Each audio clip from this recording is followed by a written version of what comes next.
Hemant Soren cabinet के द्वारा पेशा नियमावली लागू करने के बाद इसके संशोधन के लिए भी कई आदिवासी संगठनों ने आवाज़ उठाना शुरू कर दिया। इसी के मद्देनज़र आज विभिन्न आदिवासी संगठनों ने राजभवन जाकर राज्यपाल को ज्ञापन सौंपा है। देखिए, सबसे पहले तो सारे समाज के आज अगुवा यहाँ मौजूद हैं, खड़िया समाज से, मुंडा समाज से और उरांव समाज से, और जिन्होंने ज़मीनी स्तर पे संघर्ष किया है और पेशा कानून के लिए कम से कम 15-20 साल से ये संघर्षरत हैं। आज हम लोग सबसे पहले तो सरकार को आभार व्यक्त करना चाहते हैं कि 25 साल बाद आज तो नियमावली लागू हो गई है, किंतु हम सभी को कुछ कुछ बिंदुओं पे आपत्ति है और इन बिंदुओं का अगर निराकरण हो जाए तो फिर पेशा जो नियमावली जारी हुई है वो पूर्ण रूप से पेशा 1996 के अनुरूप हो जाएगा। अन्यथा अभी जो वर्तमान में पेशा नियमावली है वो कहीं कहीं पे असंगत है और अगर उन त्रुटियों में सुधार नहीं हुआ तो ये समाज के लिए थोड़ा अच्छा नहीं होगा। तो इसीलिए इन जो संशोधन है उन सब की आवश्यकता है।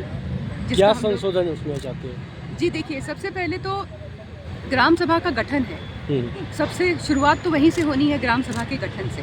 तो ग्राम सभा के गठन में रूढ़ियों के अनुसार ग्राम सभा का गठन होना चाहिए और सदियों से वही चल रहा है।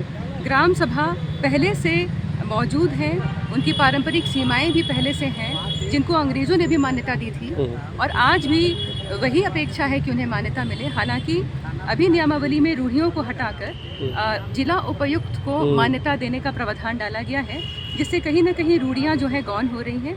उससे ऐसा प्रतीत होता है कि एक सामान्य क्षेत्र की तरह ही पेशा क्षेत्र को देखा जा रहा है। दूसरा, जैसे ग्राम सभा को सर्वोच्च माना जाता है पेशा कानून में और सर्वोच्च न्यायालय के कई निर्णय में ऐसा कहा गया है, लेकिन वर्तमान नियमावली में कुछ जगह पे जो अनुमति है या सहमति है या अनुमोदन है वो ग्राम सभा से नहीं लेके जो जिला परिषद या पंचायत समिति से लिया जा रहा है। तो वहाँ पे भी जो है ग्राम सभा को सर्वोच्च नहीं माना जा रहा है, वहाँ पे भी सभी को आज आपत्ति है। दूसरा, जैसे और भूमि के विषय में भी जैसे भूमि का जो अवैध कब्जा है उसकी मुक्ति की जहाँ बात होती है, तो पूर्व की नियमावली में भी जो सारी ताकतें हैं वो ग्राम सभा को दी गई थी, लेकिन वर्तमान में ऐसा नहीं है। और इस तरह के और भी छोटे छोटे बिंदुओं हैं।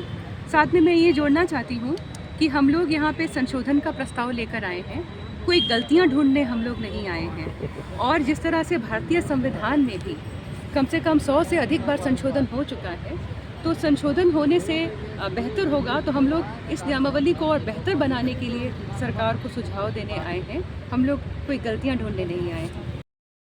नियमावली जो बनी है बहुत सारी त्रुटियाँ हैं और उन त्रुटियों को ठीक करने के लिए हम लोग महामहिम राज्यपाल महोदय को अवगत कराना चाहते हैं, क्योंकि 1996 में जो पेशा कानून बना उसमें 3 शब्द प्रमुख रूप से है, रूढ़िजन्य, धार्मिक एवं सामाजिक, और उन्हीं के अनुरूप राज्य सरकार को नियमावली बनानी थी, लेकिन कहीं ना कहीं त्रुटियाँ रह गई है। जो हम लोग नियमावली दिए थे, जो ड्राफ्टिंग, उसमें काट छांट करके कुछ सोट कर दिया। सोट ऐसा किया है जो आदिवासियों के बीच पूर्व से मुंडाओं का शासन था, जो आप सुतियामेगढ़ में देख रहे हैं, वहाँ से उन्होंने गांव बसाया, गांव से परगना बसाया, परगना से पढ़ा बसाया, और गांव हमरा लोअर कोर्ट था, पढ़ा हमरा जज कोर्ट था, 22 पढ़ा हमरा हाई कोर्ट था। ये जो व्यवस्था हमरा सब कुछ अपना था, हम गांव में अपना फैसला सुनाते थे, अपना भाषा भाषी में हमरा अपना विचार विमर्श होता था। ये सबका जो विधि अनुसार रूढ़िजन विधि का जो अभी व्यवस्था था, जिसको रूढ़ी को ख़त्म करते हुए इन्होंने ऐसा शब्द यूज किया है जिसको बहुत कोई देखने में लगता है नियमावली की सब ठीक ठाक है, लेकिन ठीक ठाक उसमें नहीं है। जैसे ग्राम सभा का जो पावर था, वो पावर को हटा के डीसी महोदया को दे दिया गया, लेकिन डीसी जब गया तो सरकार के पास ही रह गया।